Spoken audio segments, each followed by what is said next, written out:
Shalom, selamat pagi Bapak Ibu Saudara sekalian yang dikasihi oleh Tuhan. Puji nama Tuhan, kita dapat berkumpul di ibadah yang kedua pada hari ini.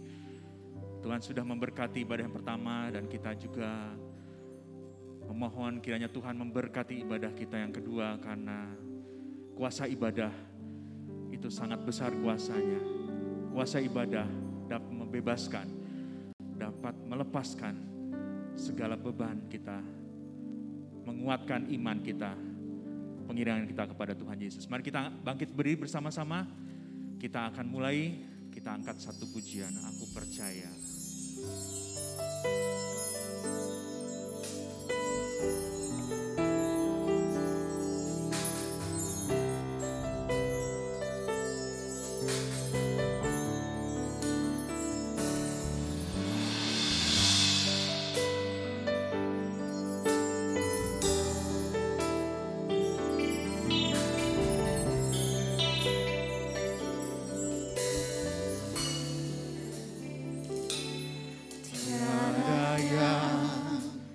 Seperti Engkau, begitu mengasihiku.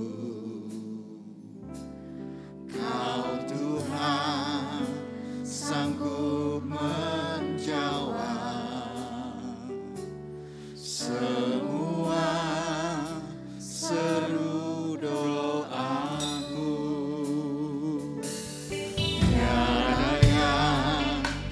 Seperti Engkau, begitu mengasihiku. Kau Tuhan sanggup melawan seluruh kehidupanku. Aku percaya Tuhanku ajaib, Kau turun tangan memulihkanku. Aku percaya Tuhanku dahsyat, Kau turun tangan memberkatiku.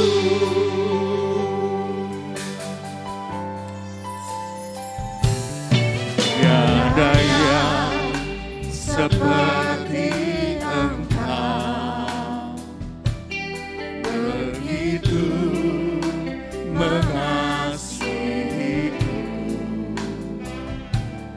Kau Tuhan sanggup menjawab semua seru doaku.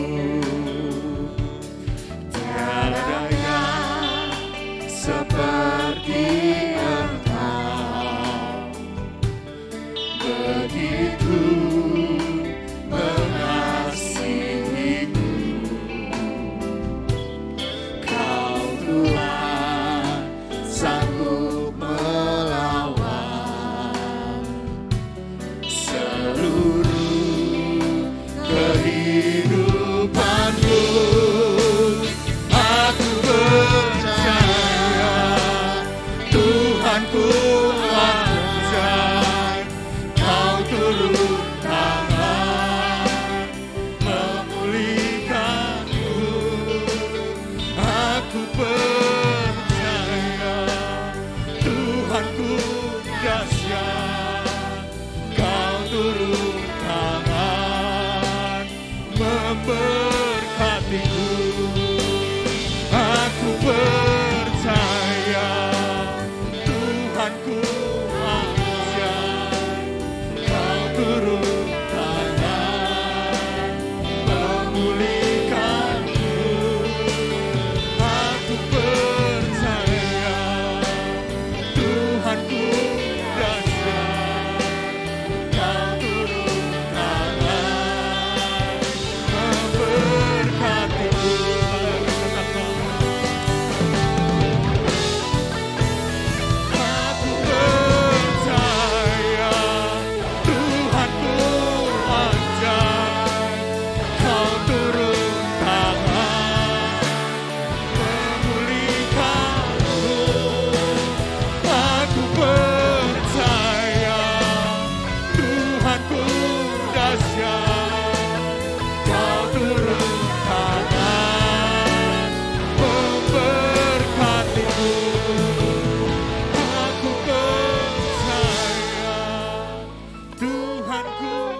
Angkat tanganmu di hadapan Tuhan. Tanda kita berserah kepada Dia. Maka tangan Tuhan yang penuh kuasa akan turun memberkatimu, memulihkanmu. Aku percaya Tuhanku dahsyat. Kau turun Tangan memberkatiku. Aku percaya Tuhanku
ucap syukur Tuhan atas kebaikan-Mu yang tidak pernah habis setiap hari Tuhan. Kami nikmati kehadiran-Mu, kami nikmati Tuhan kebaikan-Mu dan berkat-berkat-Mu ya Bapa. Pada pagi hari ini Tuhan, Kau izinkan kami untuk beribadah kepada-Mu Tuhan. Bila kami mau bawa setiap kehidupan kami Tuhan di hadapan-Mu sebagai persembahan yang kudus dan yang hidup berkenan di hadapan-Mu Tuhan. Oleh karena itu Bapa, kami mohon Roh Kudus-Mu kiranya memimpin ibadah kami dari awal sampai akhir. Memimpin setiap pribadi lepas pribadi. Sehingga kami benar-benar Tuhan memiliki kerinduan yang luar biasa Tuhan. Untuk memuji dan membesarkan nama-Mu. Amen. Untuk bersyukur, untuk mendengarkan sabda firman-Mu Tuhan. Untuk melakukan Tuhan ibadah yang benar berkenan di hadapan-Mu Tuhan. Sucikan, kuduskan kiranya kami Bapa. Ampuni setiap segala dosa dan kesalahan kami Tuhan. Dan biarlah Tuhan Roh Kudus-Mu yang berhembus di tempat ini mengurapi setiap kami Tuhan. Mengurapi setiap jemaat-Mu Tuhan. Bahkan yang mungkin dalam perjalanan kiranya Engkau yang pimpin mereka ya Bapa. Terima kasih Bapa, terima kasih. Kami siap untuk memuji dan membesarkan nama-Mu Tuhan. Raja di atas segala raja. Hanya di dalam nama Tuhan kami Yesus Kristus. Mari semua kita yang siap untuk melayani, memberkati. Kita katakan amin. Haleluya, puji nama Tuhan. Puji Tuhan. Silakan duduk Bapak Ibu Saudara sekalian. Mari kita puji Dia. Kita angkat nyanyian kita bagi Dia. Haleluya.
Silakan duduk Bapak Ibu Saudara sekalian. Puji nama Tuhan, ketika kita membawa korban syukur kita kepada Tuhan, korban pujian kita kepada Tuhan, percayalah Tuhan akan juga membebaskan setiap beban-beban yang kita alami saat ini. Tiba saatnya kita akan memberikan persembahan yang terbaik bagi Tuhan. Dipersilahkan kepada petugas untuk mempersiapkan diri. Kita angkat lagi pujian ini. Haleluya.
Puji nama Tuhan, kita sudah memuji dan membesarkan nama Tuhan. Sekarang kita saatnya untuk mendengarkan suara Tuhan, firman Tuhan. Mari kita siapkan hati kita. Percayalah bahwa ketika kita mungkin belum melihat jalan, kita belum melihat apa yang ada di depan kita, tetaplah percaya bahwa Tuhan pasti sediakan yang terbaik bagi kita. Kita angkat pujian ini bersama-sama. Haleluya.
Hallelujah. Lord, I will trust in Lord, you. I will trust in you.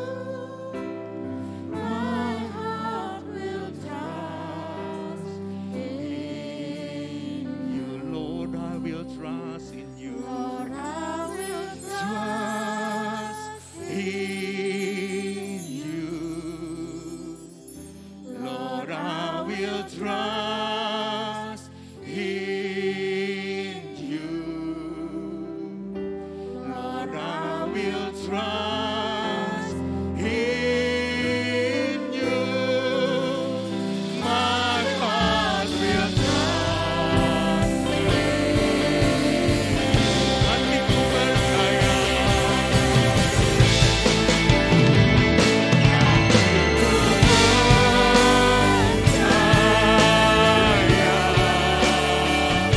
Hatiku percaya,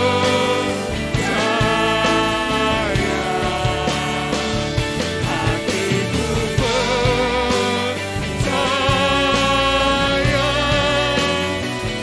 selalu ku percaya.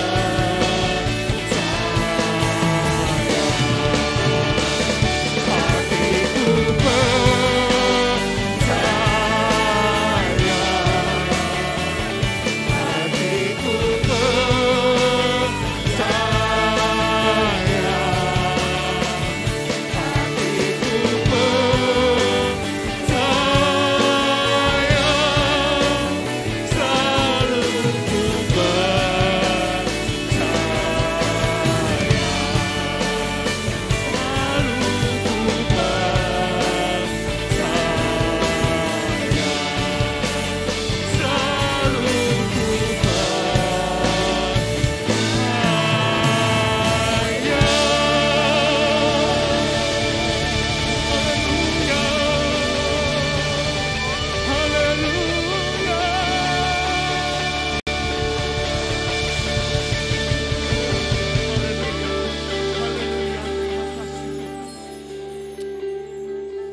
hati kami percaya Tuhan, walaupun kami belum melihat jalan-Mu, kami pegang janji-Mu yang ajaib, janji-Mu yang heran, janji-Mu yang tidak pernah Kau tidak tepati.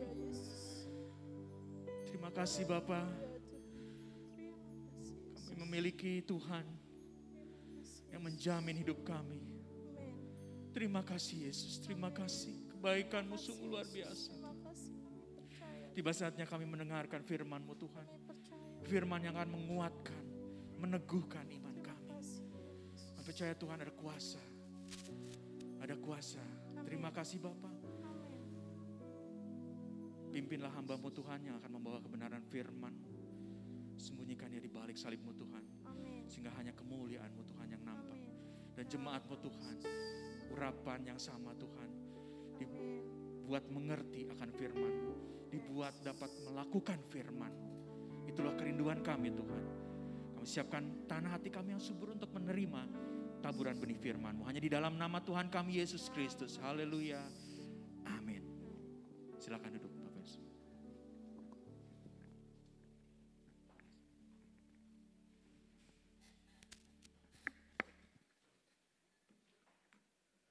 Haleluya.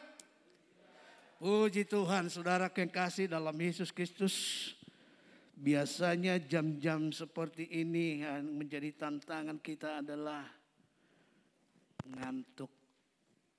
Sebab itu mari kita pusatkan perhatian kita sehingga kita tidak tergoda untuk tidur.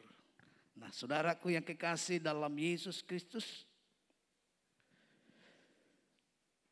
kita tidak henti-hentinya bersyukur, berterima kasih kepada Tuhan yang senantiasa memberikan kesempatan bagi kita untuk beribadah, untuk memuji, mengagungkan, menyembah Dia. Dan tentunya tidak terlupa juga untuk kita bisa menerima firman-Nya yang menjadi bekal kita sepanjang perjalanan kita di dalam dunia ini. Nah, saudaraku yang kekasih dalam Yesus Kristus, minggu ini kita punya tema atau subtema hidup karena percaya. Untuk itu saya mengajak kita sama-sama baca ayat ini di dalam Yohanes pasal yang ke-20. Ayat 24 sampai 29. Yohanes pasal yang ke-20 ayat 24 sampai 29. Maaf saudara, saya akan buka dulu. Saya akan bacakan ayat yang ke-24, nanti saudara akan baca yang ganjil sampai ayat yang ke-29. Saya bacakan demikian ayat 24. Tetapi Thomas seorang dari ke-12 murid itu yang disebut Didimus tidak ada bersama-sama mereka ketika Yesus datang ke situ.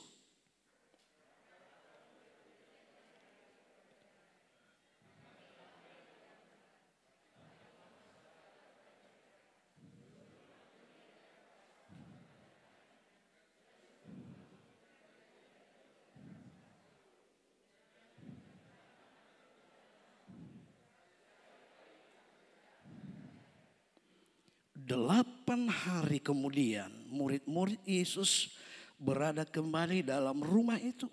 Dan Thomas bersama-sama dengan mereka. Sementara pintu-pintu terkunci, Yesus datang. Dan ia berdiri di tengah-tengah mereka dan berkata, damai sejahtera bagi kamu.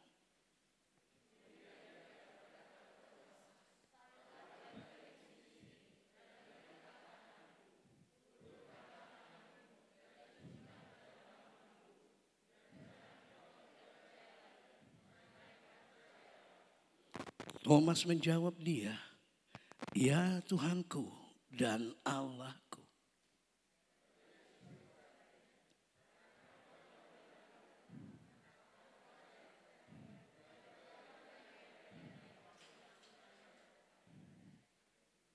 Saya akan bacakan ulang ayat 29.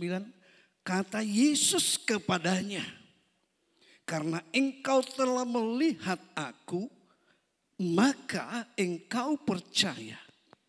Berbahagialah mereka yang tidak melihat namun percaya. Saudara-saudara yang kekasih di dalam Yesus Kristus, di dalam perikop yang baru saja kita baca, di sana diceritakan bagaimana murid-murid bercerita tentang pertemuan mereka dengan Yesus setelah kebangkitannya dari kematian kepada Thomas. Dan kita melihat reaksi daripada Thomas. Dengan jujur dia berkata, aku gak percaya. Sebelum mataku melihat sendiri, sebelum jariku ini saya cucukkan ke dalam lubang paku yang ada di tangannya. Dan yang ada lubang di dalam lambungnya, aku sekali-kali tidak percaya. Saudara, saya yakin dan percaya Thomas merasa kecewa dengan dirinya sendiri. Merasa kesal dengan dirinya sendiri. Mengapa saudaraku? Karena dia tidak berada bersama-sama dengan murid yang lain ketika Yesus datang menampakkan diri. Saudara, dia kecewa. Dan mungkin di dalam rasa kecewa itu dia berpikirkan apa? Kenapa saya tinggalkan persekutuan itu? Kenapa saya tidak berada di tengah-tengah murid-murid yang ada pada waktu itu sehingga saya sendiri bisa melihat Yesus yang sudah bangkit itu? Ini yang terus berkecamuk di dalam kehidupan daripada Thomas selama kurang lebih 7 hari. Saudaraku, persoalan masalah ini menjadi pikiran di dalam dirinya sendiri. Mungkin saja saudaraku, selama kurang lebih 7 hari itu tidak bisa tidur dengan nyenyak.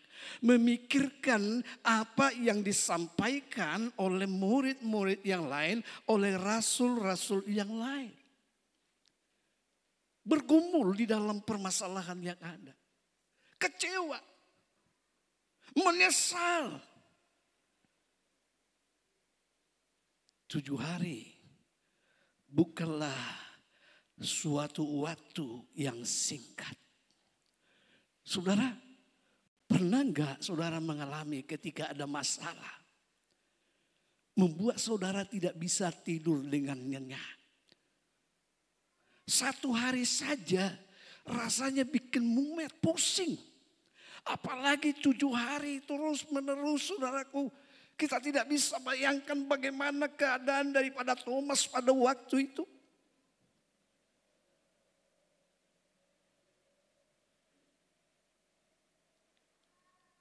Tapi satu hal yang indah, yang menjadi pelajaran bagi kita bersama-sama adalah ketika hal itu terjadi dalam kehidupan Thomas, dia kapok meninggalkan persekutuan yang ada bersama-sama dengan muridnya, murid Yesus.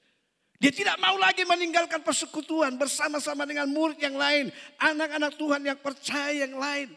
Tetapi dia tetap berada di dalam pergumulannya, dia tidak melarikan diri, tetapi dia datang kepada Tuhan, menyembah Tuhan, memuji Tuhan.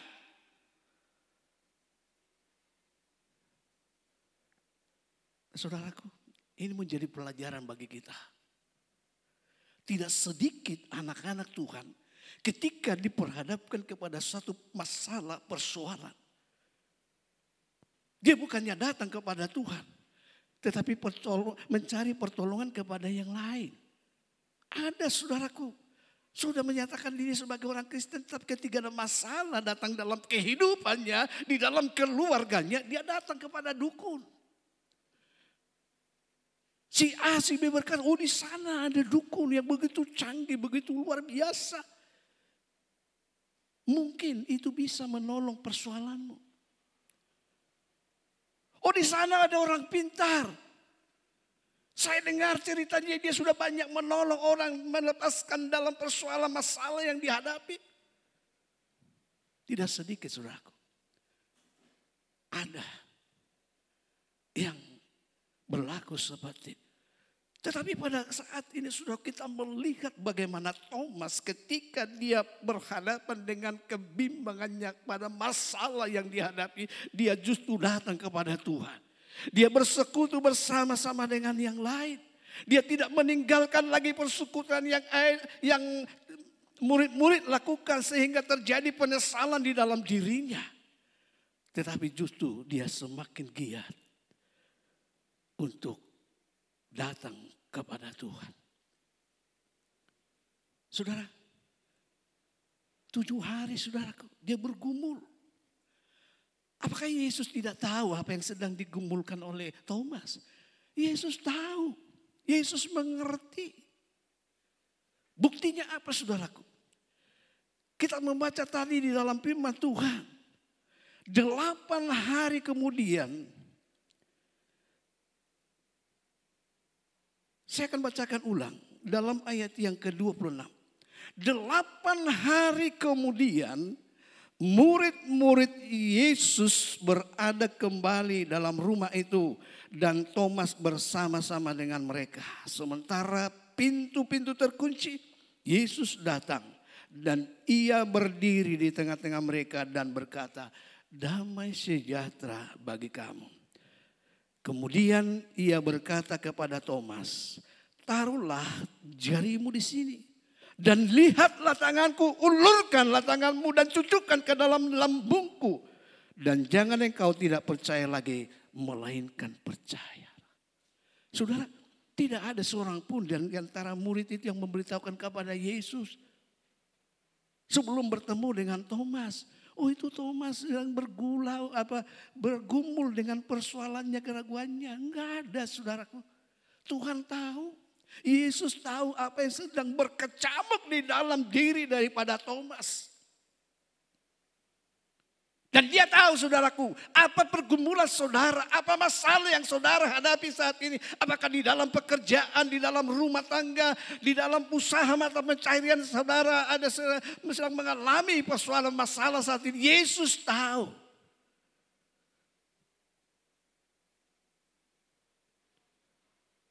Saudaraku, 8 hari kemudian dikatakan Yesus datang di tengah-tengah murid-murid. Dan yang pertama setelah mengucapkan damai sejahtera bagi kamu, langsung menghampiri Thomas. Mari Thomas ini, coba ulurkan tanganmu. Cucukkan jarimu ke dalam lubang. Ulurkan tanganmu, coba masukkan ke dalam lubang lambung saya yang sedang terlubang ini. Yesus tahu, saudaraku. Tetapi mengapa Yesus harus menunggu waktu 7 hari baru menyatakan pertolongannya? Di sini saudaraku, satu hal yang kadang memang kita tidak mengerti. Kenapa kok Tuhan ulur-ulur waktunya seolah-olah. Sudah, kita teringat suatu waktu ketika Lazarus ada dalam keadaan sakit. Diberitahukan kepada Yesus, Lazarus sedang sakit, sekarat. Tetapi dikatakan dalam firman Tuhan, Yesus sengaja menunggu berapa hari, kemudian baru datang kepada Maria, Marta. Sementara itu Lazarus sudah meninggal dunia. Apakah Yesus terlambat? Enggak, saudara. Yesus tidak terlambat. Yesus tahu juga apa yang akan terjadi dengan Lazarus. Itu sebabnya dia berkata kepada murid-muridnya, mari kita ke sana. Kita akan melihat Lazarus sudah tidur. Saudaraku yang kekasih di dalam Yesus Kristus. Melalui kisah ini, perikop ini saudaraku, kita diajak bersama-sama untuk boleh mengerti kenapa Tuhan izinkan masalah berlarut-larut dalam kehidupan kita. Saudara mungkin menghadapi masalah saat ini saudara sudah bergumul, berdoa. Tetapi kok kelihatannya Tuhan belum menyatakan pertolongannya. Tuhan belum menyatakan jawabannya. Saudara jangan kecewa. Lakukan seperti yang Thomas lakukan, perbuat dalam kehidupannya. Dia semakin giat. Dia semakin sungguh-sungguh hampiri Tuhan, bersekutu dengan Tuhan. Sampai Tuhan nyatakan pertolongannya. Saudaraku, ada satu ayat di dalam Ibrani 10 ayat 25. Satu ayat yang sungguh boleh mengajar kita bersama-sama semuanya bagaimana sikap kita menghadapi dunia yang semakin kacau ini, saudaraku. Di dalam Ibrani 10 ayat 25, saya akan bacakan demikian. Ibrani 10 ayat 25, janganlah kita menjauhkan diri dari pertemuan-pertemuan ibadah kita seperti dibiasakan oleh beberapa orang. Tetapi marilah kita saling menasihati dan semakin giat melakukannya menjelang hari Tuhan yang mendekat. Sudah, ini suatu nasihat yang begitu baik. Terlebih saudaraku, kita yang hidup di akhir zaman. Di mana dikatakan kedatangan Tuhan semakin dekat. Mari jangan kita menjauhkan diri dari pertemuan. Jangan kita tinggalkan pertemuan seperti yang dilakukan oleh Thomas sebelum dia mendapatkan cerita pertemuan murid-murid dengan Yesus. Dia sempat meninggalkan pertemuan ibadah. Perkumpulan bersama-sama dengan anak Tuhan yang lain. Sehingga akhirnya dia menyesal, kecewa dengan dirinya sendiri. Saudaraku, berapa banyak anak-anak Tuhan yang seperti saya katakan tadi, ketika diperhadapkan kepada masalah persoalan, dia bukannya mendekat kepada Tuhan, tetapi justru menjauh. Yang sebenarnya, yang seyogianya kita lakukan adalah ketika ada masalah persoalan yang menimpa dalam kehidupan kita, kita harusnya makin mendekat kepada Tuhan. Seperti yang dilakukan Thomas setelah dia menyadari dalam pergumulannya, saudaraku, dia akhirnya dekatkan diri kepada Tuhan. Dan kita lihat tadi, dia bisa lihat sendiri Yesus yang sudah bangkit dari kematian. Dia bukan saja bisa melihat tetapi dengan jujur dia mengaku, iya Tuhanku, iya Allahku. Suatu pengakuan yang luar biasa saudara. Menyadarkan dia bahwa sungguh Yesus itu adalah Allah yang hidup. Allah yang luar biasa, Allah yang ajaib, yang sanggup memberikan pemulihan di dalam kehidupannya. Yang sanggup memberkati dalam kehidupannya. Jadi saudaraku, Yesus yang kita sembah adalah Allah. Dia adalah Tuhan yang sanggup memulihkan hidup kita. Jikalau kita saat ini adalah sedang dalam kebimbangan, keraguan-raguan, dia sanggup pulihkan kita asalkan kita mau datang kepadanya. Yang sedang dalam pergumulan saat ini, di dalam usaha pekerjaan, mata pencaharian ataupun dalam keluarga, dia sanggup memberkati akan kehidupan kita. Asalkan kita mau datang kepadanya. Sebagaimana firman Tuhan katakan, marilah kepadaku, hai kamu semua yang letih lesu dan berbeban berat, aku memberikan kelegaan kepadamu. Saudaraku, di dalam Ibrani ini saudaraku dikatakan, janganlah kita menjauhkan diri dari pertemuan-pertemuan ibadah kita. Apa itu pertemuan ibadah? Bukan hanya ibadah raya seperti yang kita lakukan saat ini saudaraku di hari Minggu. Bukan hanya itu saudaraku, tetapi juga ibadah doa saudaraku. Setiap hari Selasa di sini adakan doa. Jam 18 atau jam 6 sore. Mari saudaraku kita bergabung bersama-sama, berkumpul, mencari hadirat Tuhan. Kita memuji, menyembah Dia. Sehingga pengalaman yang dialami oleh murid-murid itu juga menjadi pengalaman kita. Kita melihat Yesus hadir dengan kuasanya, dengan hadiratnya yang menjamah setiap kehidupan kita. Mari saudaraku, kita semakin giat melakukannya. Kita tidak tahu masih berapa banyak waktu lagi kita bisa berada di tengah-tengah dunia ini. Karena dengan jelas firman Tuhan katakan semakin giat melakukannya menjelang hari Tuhan yang mendekat. Jadi selagi masih ada kesempatan bagi kita untuk kita bersekutu bersama-sama. Beribadah bersama-sama dengan saudara kita yang lain. Apakah itu di ibadah doa, di ibadah raya seperti saat ini. Mari saudaraku.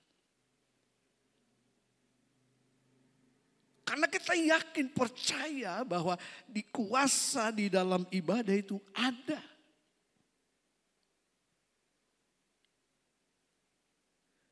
Dia hadir di tengah-tengah kita. Yesus ada beserta dengan kita ketika kita berkumpul di dalam namanya. Dia hadir, dia nyata. Walaupun kita tidak bisa lihat dengan kasat mata kita, tapi sesungguhnya dia hadir, dia ada dan mau menyatakan kuasanya dalam kehidupan setiap pribadi kita yang percaya, yang sungguh-sungguh kepadanya. Dan itu dialami oleh Thomas dalam kehidupannya. Saudaraku, kalau murid-murid dulu bisa menyaksikan dengan kasat mata Yesus, bahkan bisa meraba Yesus. Untuk saat ini kita tidak bisa raba, bisa berkomunikasi muka dengan Yesus. Tetapi itu tidak mengurangi kebahagiaan dalam kehidupan kita. Sebab Yesus sendiri katakan tadi, berbahagialah orang yang percaya meskipun tidak melihat. Jadi kebahagiaan kita tidak kurang daripada murid-murid yang bisa langsung dulu berhadapan, berkomunikasi, berdialog dengan Tuhan Yesus. Gak kurang saudaraku. Nah sebab itu kita patut bangga jikalau kita ini menjadi orang yang dipilih. Orang yang diselamatkan. Bukan karena kita bertemu dengan Yesus. Tetapi melalui firman Allah yang diberitakan.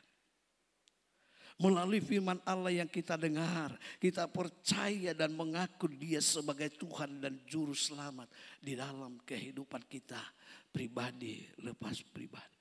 Saudaraku yang kekasih di dalam Yesus Kristus, Thomas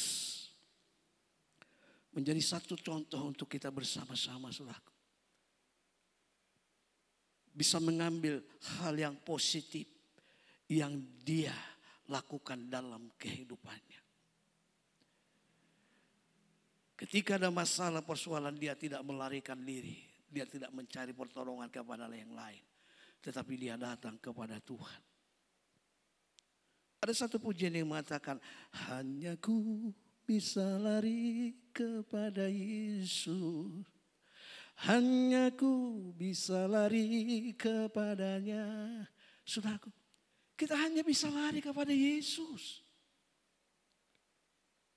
Jika orang dunia lari ke dukun, ke orang pintar, maka kita sebagai orang yang percaya, yang mengakui Dia adalah Tuhan dan Allah yang dahsyat, yang luar biasa, maka satu-satunya jalan untuk kita bisa berlari hanya kepada Yesus. Sebab di bawah kakinya lah ada pertolongan, di bawah kakinya adalah keselamatan. Ada mujizat.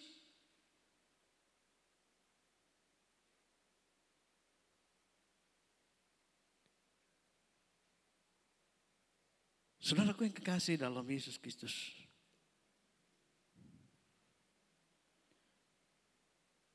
Paulus, seorang rasul yang dikatakan di dalam 1 Korintus pasal yang ke-15, dia berkata dengan jujur, sebenarnya saya ini tidak layak disebut sebagai seorang rasul. Karena apa? Aku ini penganiaya jemaat. Aku telah berbuat kejahatan. Tapi puji Tuhan, oleh karena kasih karunia Yesus, Dia tangkap saya, Dia ubahkan kehidupan saya. Dan dia menyatakan di dalam 2 Korintus pasal yang ke-5 ayat yang ke-7, satu pengakuan daripada Paulus. Sebab hidup kami ini adalah hidup karena percaya, bukan karena melihat. Ini pengakuan daripada Paulus. Yang sebelumnya kita tahu bagaimana latar belakangnya, seorang yang jahat, seorang yang suka membunuh. Dan tidak disebutkan berapa banyak sudah dia bunuh anak-anak Tuhan.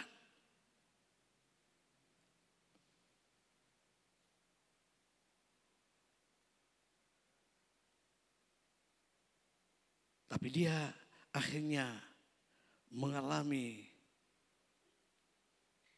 pemulihan setelah bertemu dengan Yesus.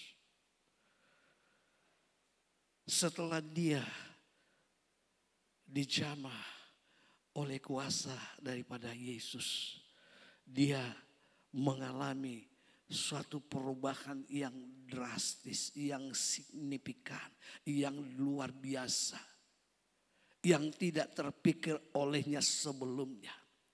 Yang ada di dalam pikirannya adalah bahwa dia orang yang benar.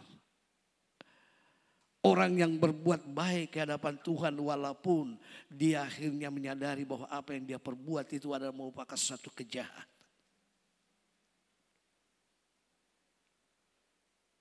Nah saudaraku, kita melihat setelah dia ditangkap oleh Yesus, bagaimana perjalanan pelayanannya ada banyak diperhadapkan kepada berbagai-bagai masalah persoalan. Tetapi apa reaksinya, bagaimana responnya ketika dia menghadapi itu semuanya. Di dalam Roma ayat 18, di sana ada satu ayat yang begitu luar biasa. Roma 8 ayat yang ke-18.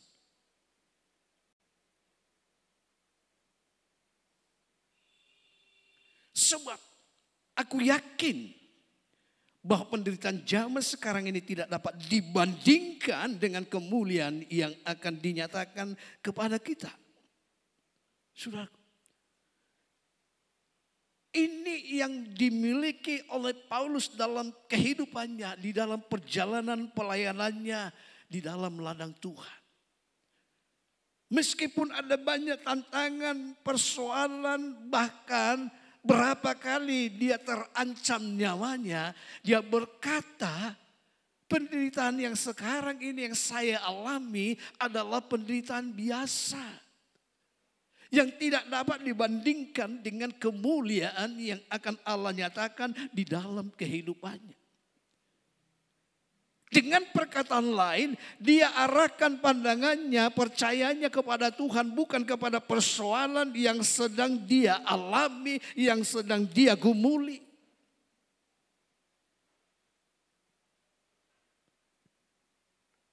Yang kita kadang lakukan itu, saudara.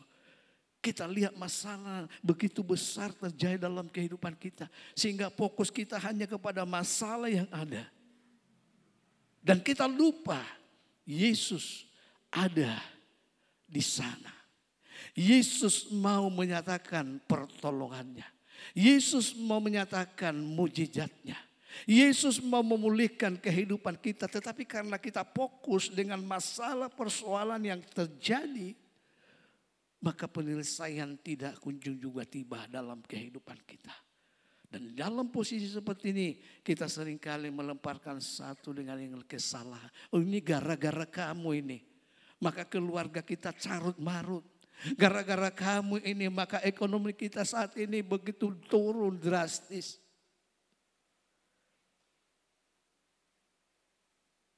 Tapi Paulus tidak demikian, saudara. Dia tetap percaya Tuhan yang sudah panggil dia. Jikalau diizinkan menghadapi, mengalami semua peristiwa itu. Paulus tidak menganggap itu sesuatu persoalan yang luar biasa, yang dahsyat. Tetapi justru dia mengatakan tadi, penderitaan zaman sekarang ini tidak dapat dibandingkan dengan kemuliaan yang akan dinyatakan kepadaku. Menganggap persoalan masalah yang sedang dihadapi itu persoalan biasa. Kenapa, saudaraku? Kenapa Paulus bisa mempunyai pemikiran yang seperti ini? Karena dia tahu Allah turut bekerja dalam segala hal untuk mendatangkan kebaikan di dalam dirinya, di dalam kehidupannya. Saudaraku, apa yang sedang saudara hadapi saat ini? Persoalan apa yang sedang gumulkan saat ini? Saudara sendiri yang tahu. Saya tidak tahu, mungkin yang lain juga tidak tahu. Tetapi ada satu yang tahu dan mengerti persoalan yang sedang saudara hadapi, masalah yang sedang saudara alami, ialah Yesus. Dia yang sudah mati bagi kita sebagai manusia dan bangkit menyatakan bahwa dia adalah Allah yang hidup. Yang oleh Thomas tadi mengakui, iya Tuhanku, iya Allahku. Dia tahu persoalan kita, masalah yang sedang kita hadapi. Oleh sebab itu mari kita tujukan mata kita, pandangan kita kepada Yesus. Bukan kepada persoalan masalah yang sedang saudara hadapi. Dan saya yakin berpercaya jikalau Thomas sudah ditolong, dia juga akan menyatakan pertolongannya dalam kehidupan kita. Dia juga akan memberkati kehidupan kita, memulihkan hidup kita, pekerjaan kita, rumah tangga kita. Sehingga kebahagiaan, sukacita itu menjadi bahagian kita pribadi lepas pribadi. Tuhan tidak pernah biarkan orang yang percaya kepadanya. Tuhan tidak pernah membiarkan orang yang menaruh harap kepadanya. Walaupun kelihatannya seolah-olah ditinggalkan. Kita ingat satu peristiwa yang dialami Sadrak, Mesak, Abednego. Kalau kita melihat, saudaraku, seolah-olah Allah biarkan mereka masuk dalam dapur perapian yang sudah dinyalakan begitu dahsyat, begitu luar biasa. Di mana dikatakan algojo yang mengangkat 3 orang ini belum masuk dalam dapur perapian, baru di bibirnya saja sudah mati, KO. Saat itu juga, sementara Sadrak, Mesak, Abednego tercebur masuk dalam dapur perapian. Saya katakan tadi, seolah-olah Tuhan biarkan mereka. Tapi apakah benar Tuhan biarkan mereka? Enggak, saudara. Coba kita lihat di dalam Daniel pasal yang ketiga. Suatu ayat yang luar biasa, yang ini adalah merupakan pernyataan daripada Raja Nebukadnezar sendiri, saudaraku. Di dalam Daniel pasal yang ketiga,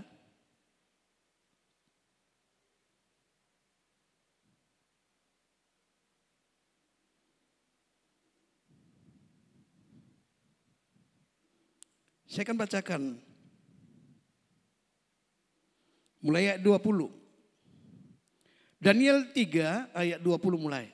Kepada beberapa orang yang sangat kuat dari tentaranya dititahkannya untuk mengikat Sadrak, Mesak dan Abednego dan mencampakkan mereka ke dalam perapian yang menyala-nyala itu.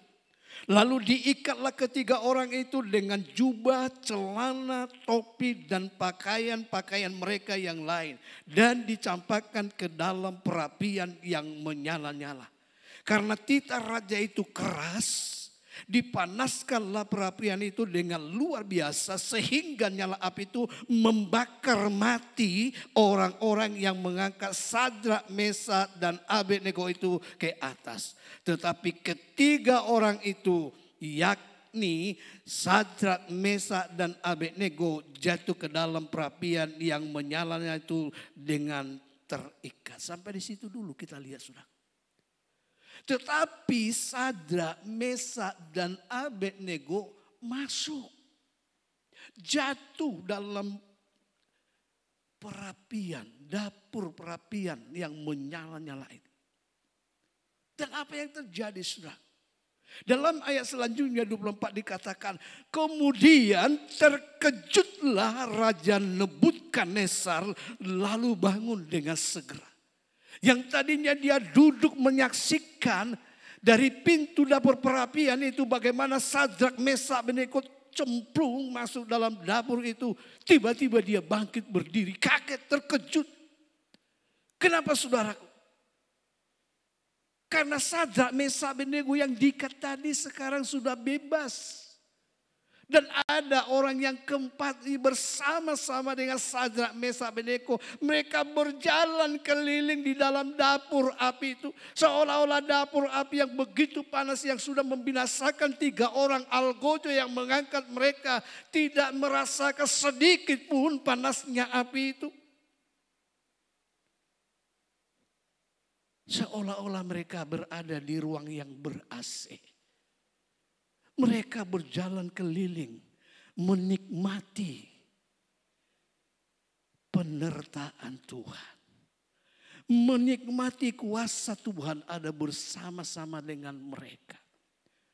Saudaraku, dan apa yang dikatakan oleh Raja Nebukadnezar? Bukankah 3 orang yang telah kita campakkan dengan terikat ke dalam api itu? Jawab mereka kepada Raja, benar ya Raja. Ayat 25 katanya, tetapi ada 4 orang kulihat berjalan-jalan dengan bebas di tengah-tengah api itu. Mereka tidak terluka dan yang keempat itu rupanya seperti anak dewa. Saudaraku, Yesus hadir di tengah-tengah dapur perapian. Jikalau Yesus hadir di tengah-tengah keluarga kita, di tengah-tengah perkumpulan kita saat ini, saudaraku.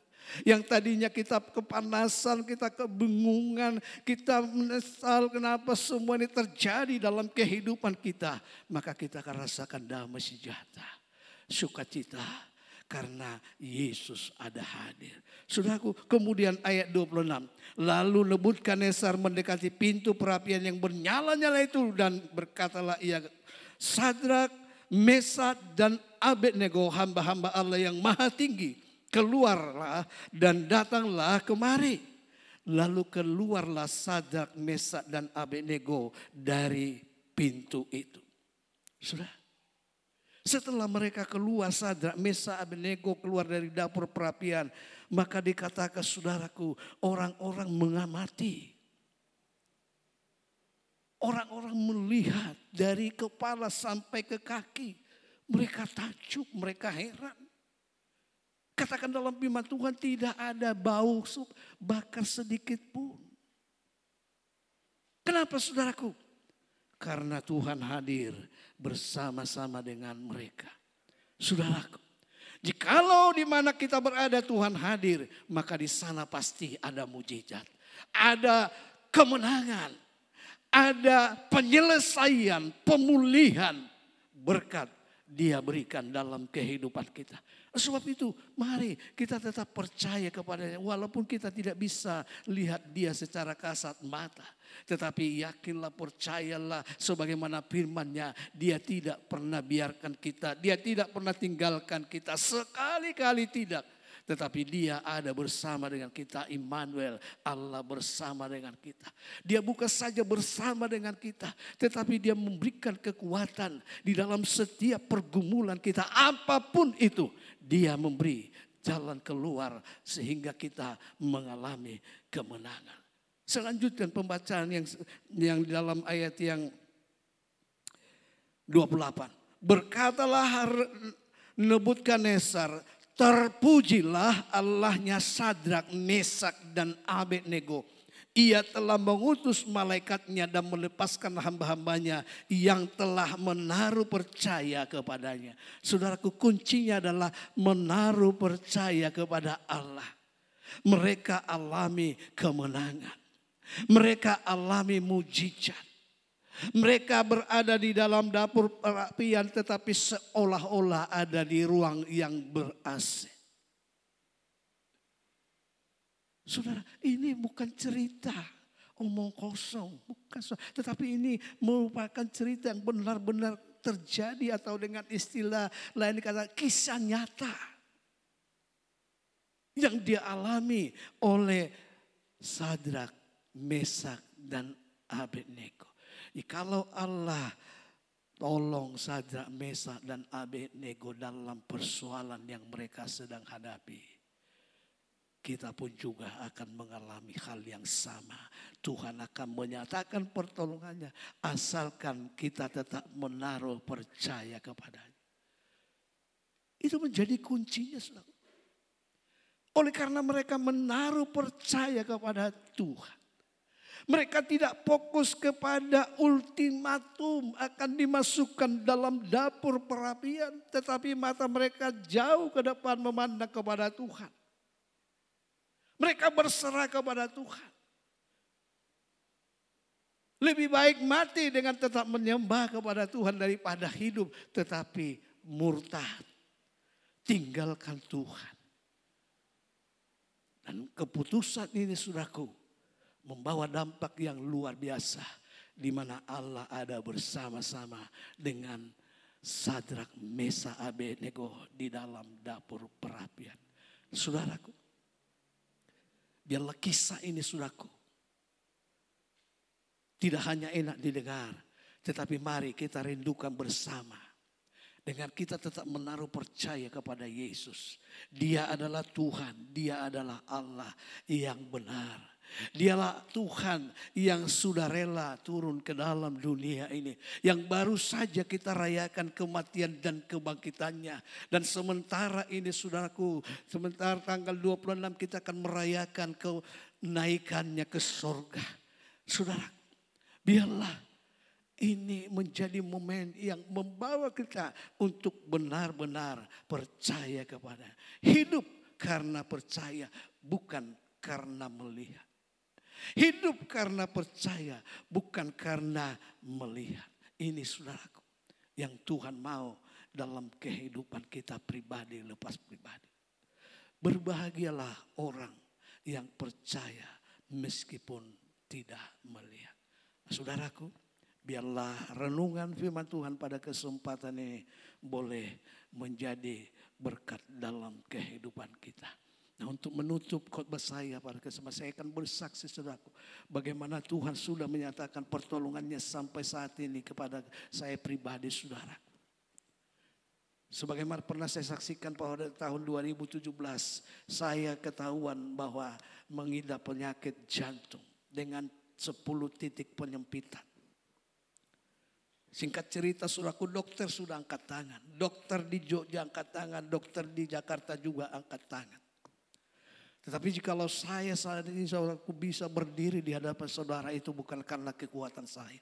Tetapi Allah yang sudah menyolong, menyatakan pertolongannya, kekuatan dia berikan dalam kehidupan saya. Secara medis saudaraku, dokter yang menangani saya takut. Takut, bingung, atau apalagi saya nggak mengerti. Tetapi yang jelas mereka nggak masuk akal saudaraku. Karena menurut pengalaman mereka dengan keberadaan saya seperti ini, sudah mengalami sesuatu yang mengkhawatirkan. Tapi inilah Tuhan yang kita sembah. Kalau kita menaruh percaya kepadanya, walaupun kesembuhan itu belum dia berikan kepada saya secara pribadi, tapi dia berikan kekuatan yang baru. Dia berikan kekuatan yang luar biasa. Yang mana dokter bingung, kecewa, mereka juga bertanya-tanya sudah dalam diri mereka, kenapa ini orang? Kok bisa begini?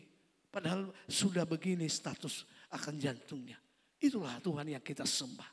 Dia bisa memberikan sesuatu yang dokter sendiri pun bingung olehnya. Tapi Allah yang kita sembah, dia sanggup memulihkan, memberkati kita pribadi lepas pribadi. Oleh sebab itu mari kita menaruh percaya kepada Tuhan. Hiduplah karena percaya, bukan karena melihat. Puji Tuhan, Tuhan Yesus berkati kita semuanya. Mari kita sama-sama bangkit berdiri, kita akan angkat satu pujian, Aku Percaya.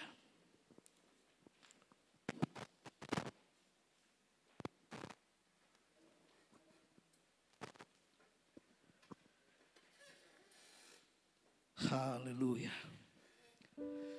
Glory Jesus.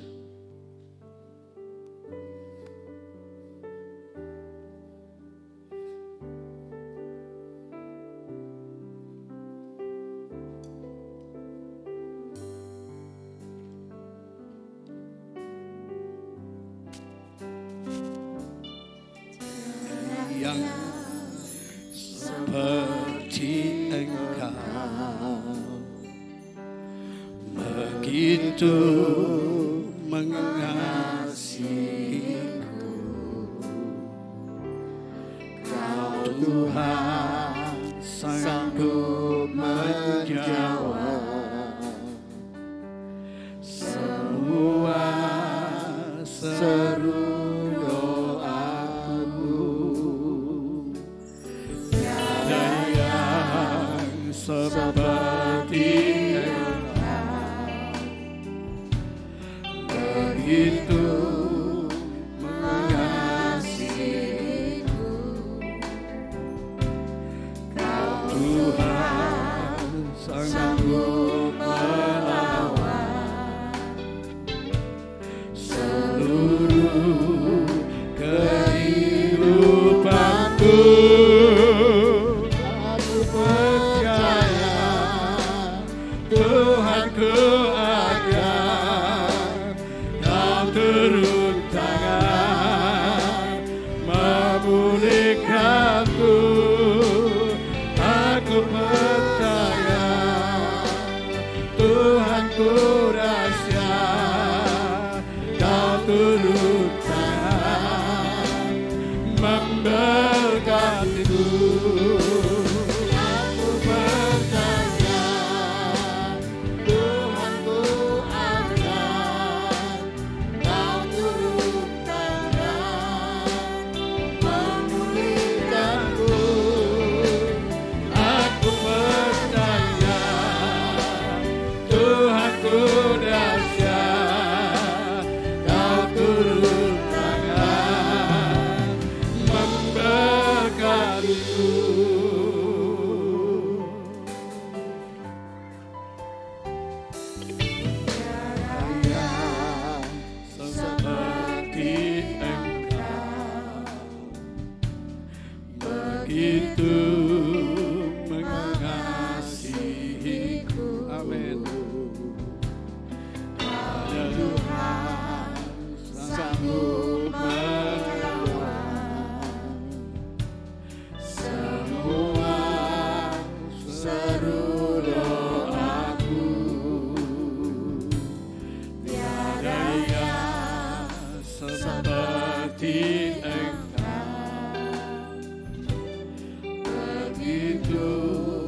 turun tangan memberkatiku.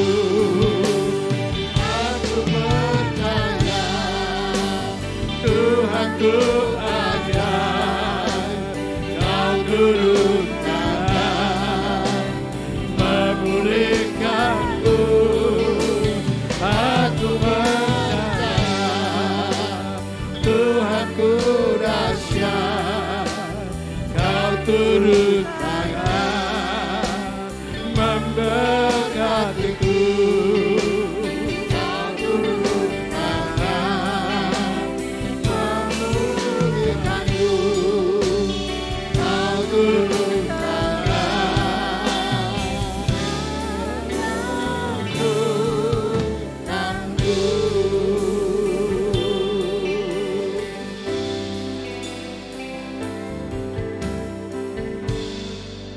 Sejenak kita merenung. Persoalan apa yang sedang saudara hadapi saat ini? Pekerjaan, masalah keluarga, ekonomi. Jangan lari ke tempat lain. Larilah ke kaki Yesus. Dia yang memberikan kemenangan bagi engkau. Dia yang memberikan, memulihkan engkau, memberkati engkau. Bukan kepada yang lain. Dialah Allah kita yang hidup. Dia Allah yang sudah datang ke dalam dunia. Menjadi sama seperti kita. Dan di dalam keadaannya sebagai manusia dia mati.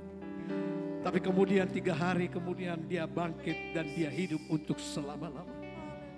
Kita punya Allah yang dahsyat, yang luar biasa, yang dapat pulihkan kita, yang dapat berkati kita. Apapun masalah yang kita hadapi, datanglah kepada Tuhan.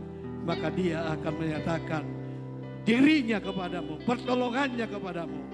Sehingga engkau ada dalam keadaan damai sukacita. Kita nyanyikan pujian ini, rapnya saja. Nanti saya mohon dengan hormat Bapak Suharyanto maju ke depan berdoa untuk firman Allah yang kita sudah sama-sama dengar.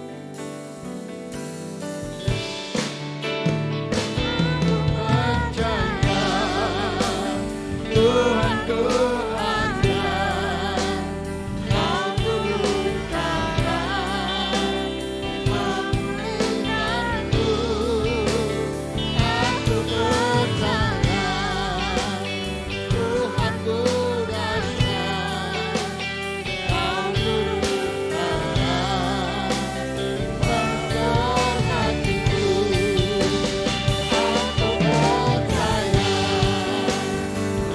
Aku percaya Tuhanku ada, Kau turun tangan memulihkanku. Aku percaya Tuhanku dahsyat, Kau turun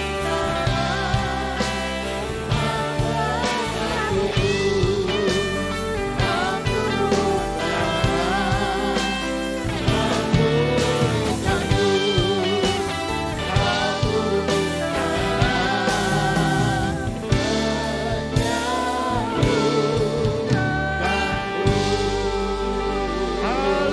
turun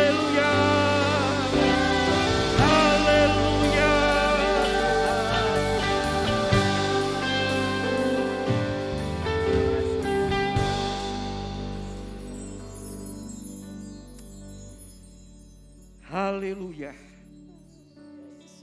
Haleluya. Haleluya. Haleluya. Tuhan, kami menikmati lawatan-Mu siang hari ini. Firman yang menghidupkan, Engkau lepaskan siang hari ini. Sekalipun mungkin kami datang dengan kekecewaan, namun Kau pulihkan kami. Engkau pulihkan kami. Engkau tidak ingin kami pulang dengan kecewa. Engkau tidak ingin kami pulang dengan tertunduk. Namun firman-Mu sedang Kau lepaskan, dan firman-Mu ya dan amin. Biarlah kami pulang sebentar. Kami seperti Thomas.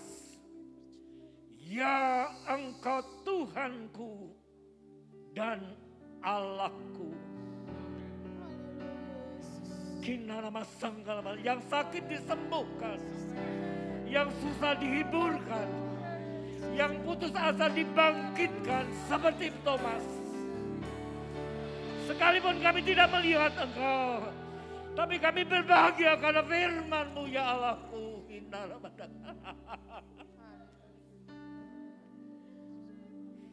Terima kasih.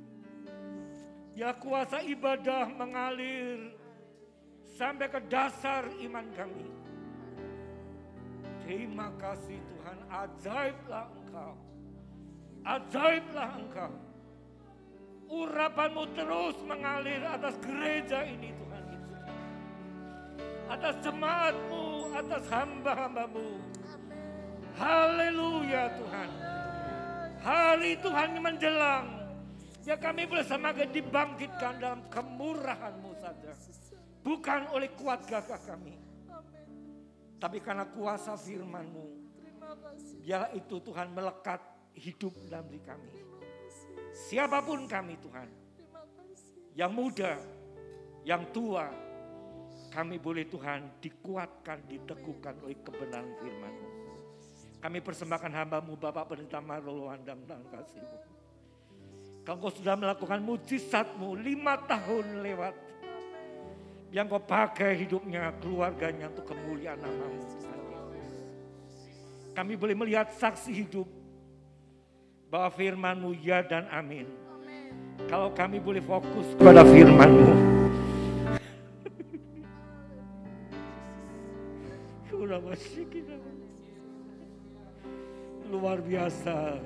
Luar biasa penyertaan-Mu. Ampuni kami kalau kami sering kecewa kepadamu. Ampuni kami. Namun sungguh Tuhan firman-Mu menguatkan kami, menghidupkan kami. Terima kasih Bapa.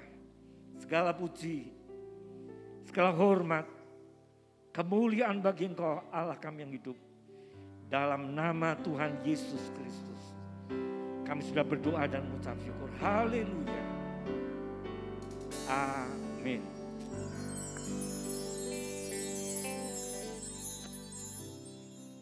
Puji nama Tuhan, firman yang sungguh menguatkan kita.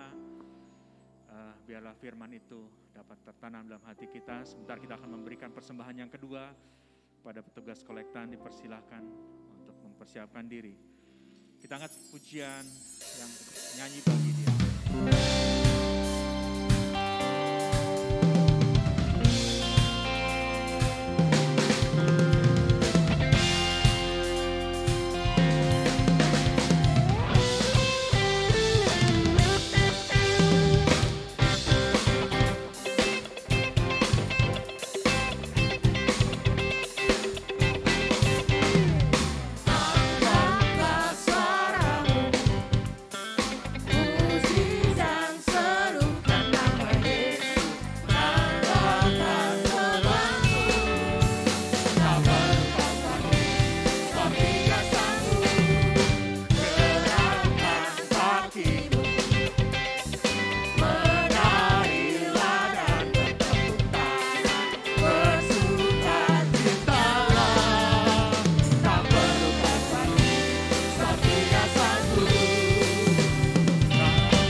Selanjutnya kami persilahkan kepada yang membawa pengumuman, Pak Yanto.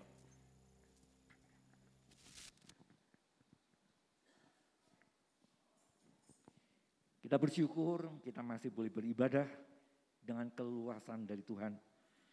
Ibadah sepanjang hari ini tetap berlangsung sebentar sore di cabang jam 16.15 di Ponorogo dan di Ponorogo 26. Kemudian sore harinya di tempat ini jam 18 untuk ibadah youth. Life by faith. Oke. Hidup oleh iman. Kemudian sudah disinggung tadi dalam firman Tuhan, jangan tinggalkan perhimpunan baik dalam doa. Kita ketemu lagi besok Selasa dalam ibadah doa di tempat ini jam 18. Kemudian di cabang di Ponorogo juga Jumat ada doa jam 18. Disambung Sabtunya jam 16.15 untuk ibadah wanita. Kemudian hari Minggunya kembali kita seperti jam 6. Kemudian ibadah remaja jam 8. Kemudian kita jam 9. Dan sorenya berlangsung seperti sedia kala. Ibu Gembala dan seluruh hamba Tuhan, pengurus gereja mengucapkan terima kasih atas dukungan dari seluruh jemaat yang ada sehingga pelayanan di tempat ini tetap boleh berlangsung, baik dukungan doa, dana, lewat persembahan maupun perpuluhan. Bagi Bapak Ibu yang akan melangsungkan pernikahan anaknya, bisa mendaftar 3 bulan sebelum hari H di sekretariat SAP, buka tiap hari Senin sampai Sabtu jam 8 hingga jam 2.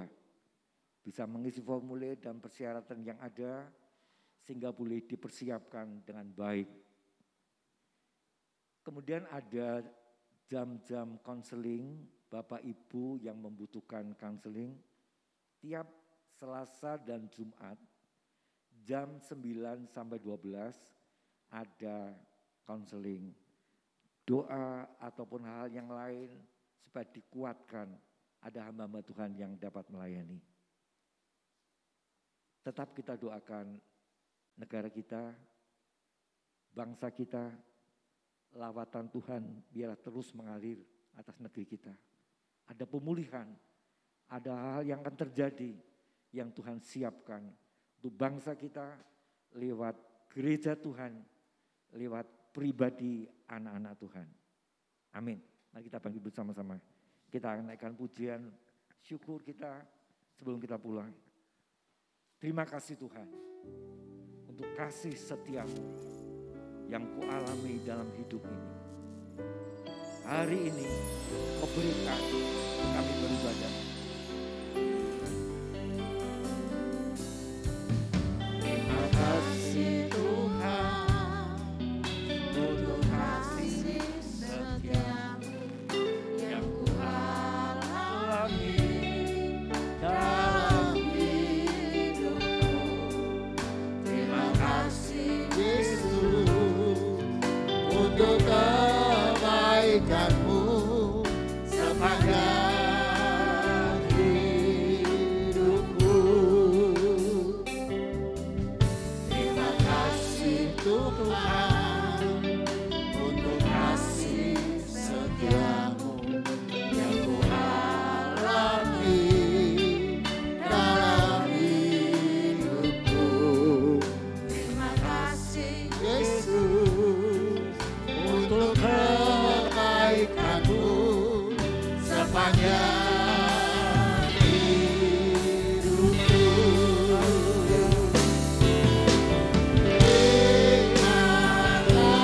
kasih Yesusku, anugerah yang terlimpah ini. Tuhan adalah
ibadah kami kembali hadapkan diri kepadamu ya Tuhan.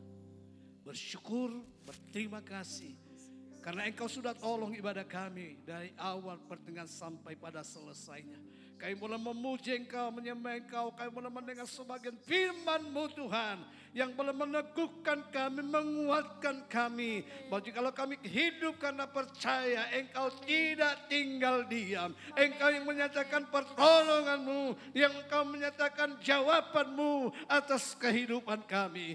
Terima kasih Bapa. Hamba-Mu berdoa bagi setiap umat-Mu yang ada pada kesempatan ini Tuhan. Engkau lawat pribadi lepas pribadi dalam persoalan masalah yang sedang digumuli Tuhan. Engkau Allah yang memberikan kemenangan. Engkau Allah yang memberikan solusi jalan keluar. Sehingga anak-anak-Mu boleh melihat, merasakan, menikmati betapa indahnya hidup bersama-sama dengan Engkau.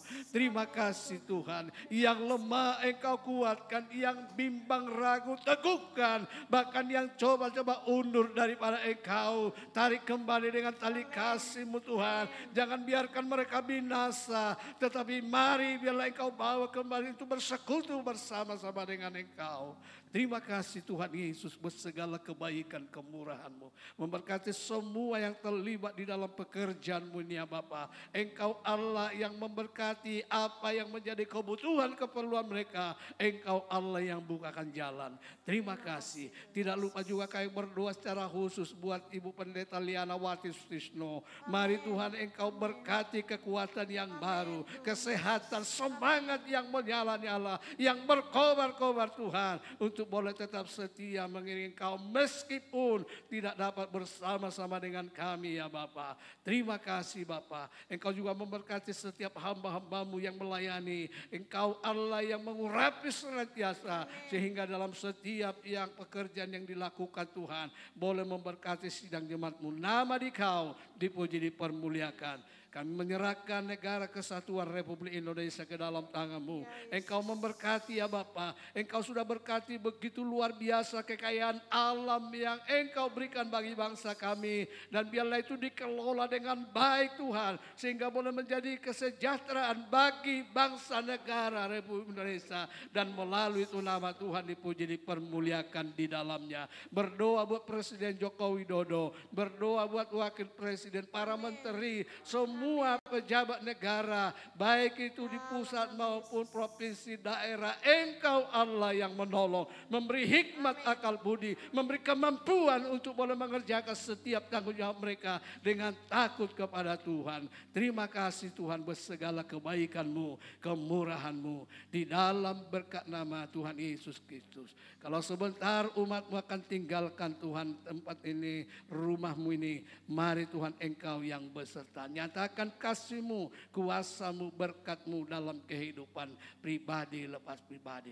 Oleh sebab itu saudaraku yang kekasih dalam Yesus Kristus, pulanglah bawa berkat daripada Allah Bapa, kasih sayang dan damai sejahtera dari Allah Anak di dalam persekutuan Allah Roh Kudus menyertai, menjaga, melindungi engkau mulai saat ini sampai selama-lamanya. Di dalam berkat nama Tuhan Yesus Kristus. Haleluya. Semua yang percaya katakan amin. Puji Tuhan. Tuhan Yesus berkati kita semua.